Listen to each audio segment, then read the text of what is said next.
Picture this. You check your bank account one morning and see $10,000 sitting there. Not money you inherited or won in a lottery. Money you actually saved. Dollar by dollar. Month after month. What happens next will blow your mind because everything you thought you knew about money is about to flip upside down. Most people think saving 10 grand is just about having a nice cushion. They could not be more wrong. That number triggers something in your brain that completely rewires how you see the world around you. But here's where it gets weird. The psychological shift happens before you even spend a single penny of it. Let me tell you about Sarah. 3 years ago, she was living paycheck to paycheck like 70% of Americans, always stressed about bills, always checking her account balance with that familiar pit in her stomach. Then she started putting away $50 every 2 weeks. Nothing crazy, just consistent small amounts that most people would blow on random stuff without even thinking about it. Month 12 rolled around and something strange started happening. Sarah began walking differently. She stopped checking sale prices at the grocery store every 5 seconds. When her friends invited her out, she said yes without immediately calculating whether she could afford the Uber ride home. But she wasn't spending her savings. That money just sat there growing slowly but surely. The real magic kicked in around month 18 when she hit that magical $10,000 mark. Suddenly opportunities started appearing everywhere. Her neighbor mentioned needing help with a side project that could pay $2,000. Before her savings milestone, Sarah would have been too scared to take time off her main job. Now she had breathing room to take calculated risks. But wait, it gets even more interesting. Remember how I said everything changes? Well, the most surprising part is not what you think people assume. Having 10 grand means you can finally buy that expensive gadget or take that vacation you have been dreaming about.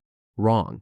The biggest change is how other people start treating you. Your family stops giving you those worried looks when you mention money. Friends stop automatically assuming you cannot afford group activities. Even strangers somehow pick up on the confidence that comes from knowing you have options. It is like wearing invisible armor that protects you from the anxiety that keeps most people up at night. Here's something nobody tells you though. The journey to 10,000 teaches you skills that are worth way more than the money itself. You learn to say no to impulse purchases. You discover the difference between wanting something and actually needing it. You start seeing through marketing tricks that used to work on you every single time. Think about how many times you have bought something because you felt stressed or bored or frustrated. Now imagine having the mental clarity to pause and ask yourself if that purchase actually solves anything. That is what happens when you have a real emergency fund backing you up. Your decision making becomes crystal clear because desperation is not driving the bus anymore. But here comes the plot twist that nobody saw coming. Once you hit $10,000, the next 10,000 becomes so much easier. Not because you are making more money necessarily, but because you have already proven to yourself that you can delay gratification and stick to a plan. Your brain has literally rewired itself for success. Sarah told me something fascinating 6 months after hitting her goal. She said the hardest part was not saving the money. The hardest part was believing she deserved to have that kind of security. Most people sabotage themselves right before they reach their financial goals because deep down they do not think they deserve financial peace. Your brain starts playing tricks on you around month 15. It whispers that you should spend some of that money on something fun. You have been so good for so long, you deserve a reward, right? This is where 90% of people give up. They blow their progress on something they forget about within weeks. The people who push through that psychological barrier discover something incredible. Money stops being this mysterious force that controls their lives. Instead, it becomes a tool they can use intentionally. They stop checking their bank balance obsessively because they already know what is there. They stop losing sleep over unexpected expenses because they have a plan for dealing with them. Want to know the craziest part? Once you have $10,000 saved, the amount stops mattering as much. Having $15,000 does not feel that different from having 10. But going from 0 to 10,000, that transformation touches every single area of your life in ways you cannot imagine until you experience it yourself. The confidence boost alone is worth the effort. You start applying for better jobs because you can afford to be unemployed for a month if something goes wrong. You negotiate harder on big purchases because you're not desperate to buy right now. You sleep better at night because that voice in your head finally stops whispering about worst case scenarios. This is why wealthy people seem so calm about money. It is not because they have millions. It is because they crossed that psychological physical threshold years ago and remember what it feels like to have genuine options. They know the secret that most people never discover. Financial security is not about the amount in your account. It is about proving to yourself that you can create that security whenever you want. So here is my challenge for you. Pick a number that scares you a little bit. Maybe it is 5,000, maybe it is 10, maybe it is 20. Then break it down into bite-sized pieces that you can handle every single week. Stop making excuses about why you cannot save money and start finding creative ways to make it happen. Because once you cross that finish line, everything changes. Your relationship with money changes. Your confidence changes. The way people see you changes. But most importantly, the way you see yourself changes forever. And that transformation is worth way more than whatever dollar amount you choose to chase. The question is not whether you can afford to save. The question is whether you can afford not to. Your future self is waiting on the other side of that first $10,000. And trust me, they have some incredible stories to tell you about what becomes possible when you finally decide to take control.